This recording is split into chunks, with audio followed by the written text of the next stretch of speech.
Buenas noches, profesor. Les voy a hablar sobre la historia de la interacción hombre-máquina. ¿Qué es la interacción hombre-máquina? Se refiere al estudio y diseño de la comunicación entre los seres humanos y los sistemas computacionales o máquinas. Este campo abarca cómo las personas interactúan con las tecnologías, ya sean computadoras, dispositivos móviles, robots o cualquier otra máquina automatizada, y busca mejorar esa interacción para hacerla más eficiente, intuitiva y efectiva. Los primeros años, 1950-1960. El concepto de interacción hombre-máquina tiene sus raíces en los primeros días de la computación, cuando las primeras máquinas no estaban diseñadas para interactuar directamente con los usuarios como lo hacen hoy. En lugar de interfaces visuales o táctiles, las primeras computadoras eran máquinas de procesamiento de datos que requerían un manejo técnico especializado. A diferencia de lo que entendemos hoy por interacción, en los primeros días de la computación, la relación entre el ser humano y la máquina era más abstracta y menos directa. Tarjetas perforadoras. Eran tarjetas de cartón con perforaciones que representaban datos o instrucciones.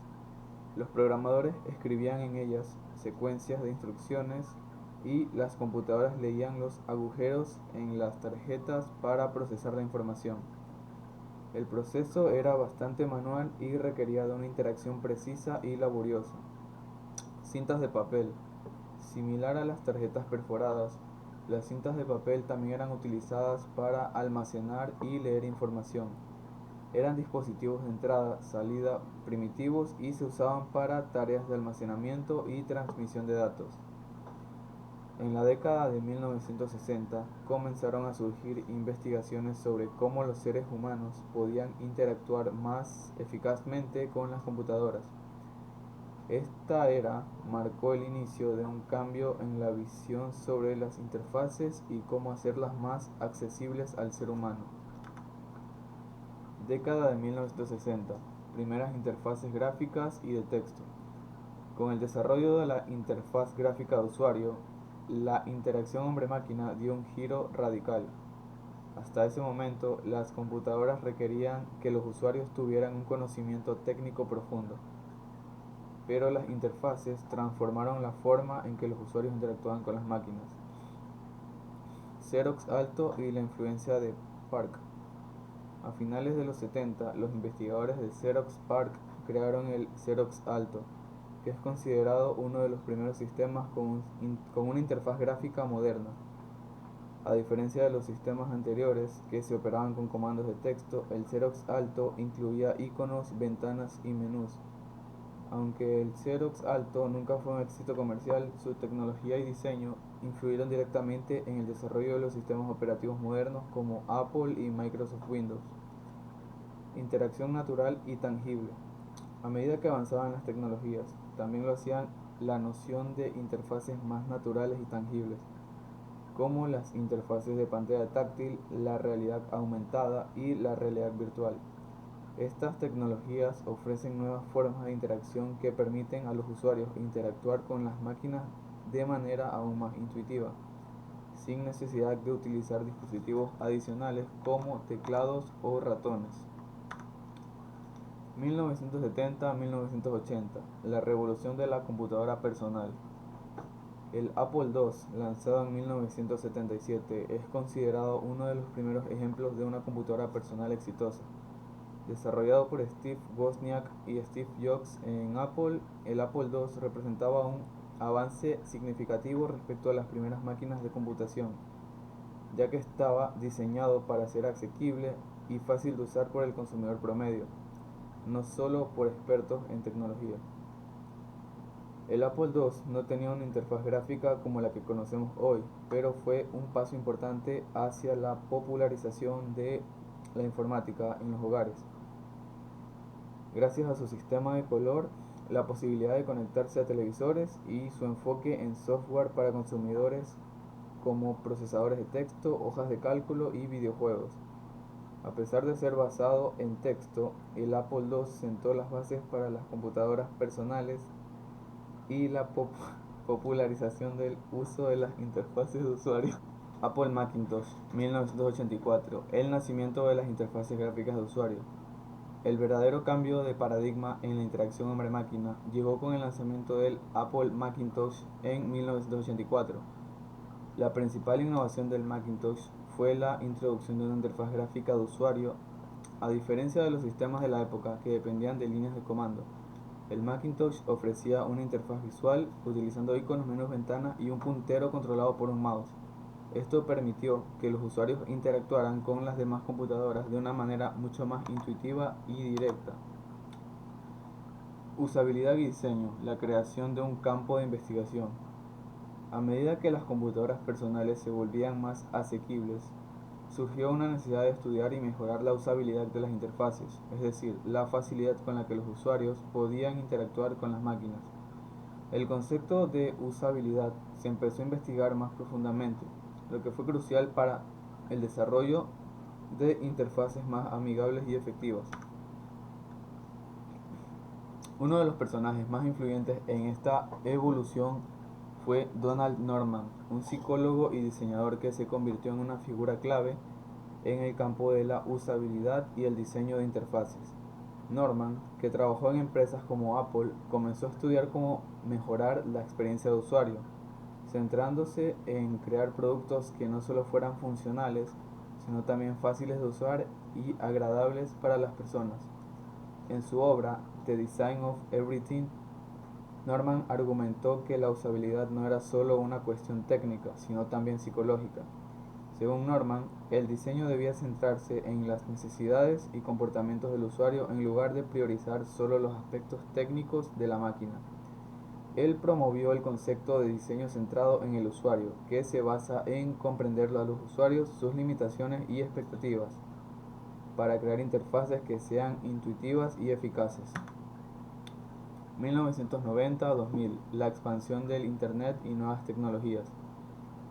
A partir de los años 90, la interacción hombre-máquina cambió radicalmente debido a la expansión de la World Wide Web y la evolución de la interacción táctil.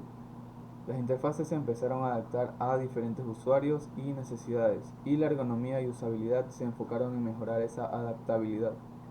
Los diseñadores tuvieron que crear interfaces intuitivas y accesibles, superando desafíos como la diversidad de navegadores, la interactividad de los sitios y la accesibilidad para usuarios con discapacidades. Interfaces táctiles, nuevas formas de interacción.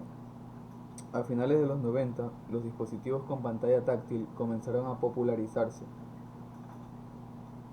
El iPhone en el 2007 fue un hito, con su pantalla táctil multitáctil, lo que cambió cómo interactuamos con los dispositivos móviles. Ergonomía y usabilidad. La ergonomía y el diseño inclusivo se volvieron esenciales.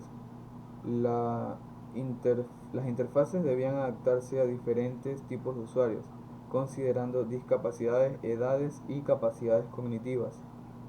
La accesibilidad para personas con discapacidad visual o motora y la adaptabilidad contextual a distintos entornos de uso son ahora principios clave.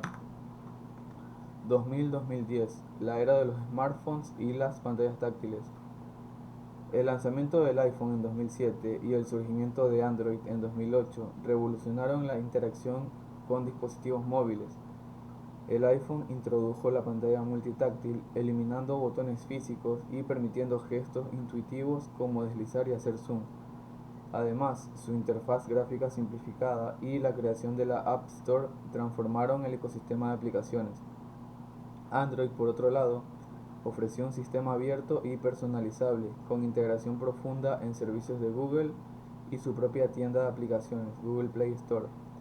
Esto permitió una gran variedad de dispositivos y aumentó la accesibilidad y personalización para los usuarios. Ambos sistemas impulsaron avances en la interacción por voz, con asistentes virtuales como Siri y Google Assistant, que permitieron interactuar con los dispositivos sin necesidad de tocar la pantalla. La integración de reconocimiento de gestos y la aparición de pantallas plegables también ampliaron las posibilidades de interacción. Estos avances establecieron las bases para el futuro de la interacción hombre-máquina, donde la inteligencia artificial, la realidad aumentada y las interfaces adaptativas continuarán mejorando la accesibilidad y la naturalidad del uso de la tecnología. 2010 al presente. Interacción hombre-máquina en la inteligencia artificial y realidad virtual. Realidad virtual y realidad aumentada. La realidad virtual y la realidad aumentada han revolucionado la interacción humano-computadora al proporcionar experiencias inmersivas. La realidad virtual crea entornos completamente digitales donde los usuarios pueden interactuar en mundos simulados a través de visores, los cuales rastrean el movimiento de la cabeza y en algunos casos del cuerpo, permitiendo una inmersión visual y física. Por otro lado, la realidad aumentada superpone elementos digitales en el mundo real, como se ve en Microsoft HoloLens del 2015. A diferencia de la realidad virtual, la realidad aumentada permite interactuar con el entorno real enriquecido con información o elementos visuales digitales, ideal para aplicaciones que requieren contexto físico como el diseño, la educación y la medicina. Interacción por voz. La interacción por voz ha crecido con el desarrollo de asistentes virtuales como Alexa, Siri y Google Assistant. Estos sistemas usan procesamiento de lenguaje natural y reconocimiento de voz para entender y responder a comandos de los usuarios. Los asistentes permiten realizar tareas sin necesidad de usar pantallas o teclados, desde controlar dispositivos en el hogar hasta responder preguntas complejas. Este tipo de interacción es especialmente utilizada en situaciones de manos libres o para personas con discapacidades, ya que elimina la necesidad de interfaces físicas y promueve una experiencia más intuitiva y accesible. Interfaces cerebro-computadora. Estas representan un área emergente en la interacción hombre-máquina, que permite la comunicación directa entre el cerebro humano y dispositivos electrónicos. Proyectos como Neuralink, liderados por Elon Musk, exploran la posibilidad de leer e interpretar señales neuronales para controlar dispositivos sin necesidad de movimientos físicos. Esto tiene un enorme potencial en el ámbito de la medicina, especialmente para personas con discapacidades motoras, permitiéndoles controlar sillas de ruedas, computadoras o prótesis únicamente con sus pensamientos. Aunque es una tecnología experimental, promete una revolución en cómo interactuamos con las máquinas, llevándonos más allá de los métodos tradicionales de input y hacia una integración directa con el sistema nervioso. Gracias.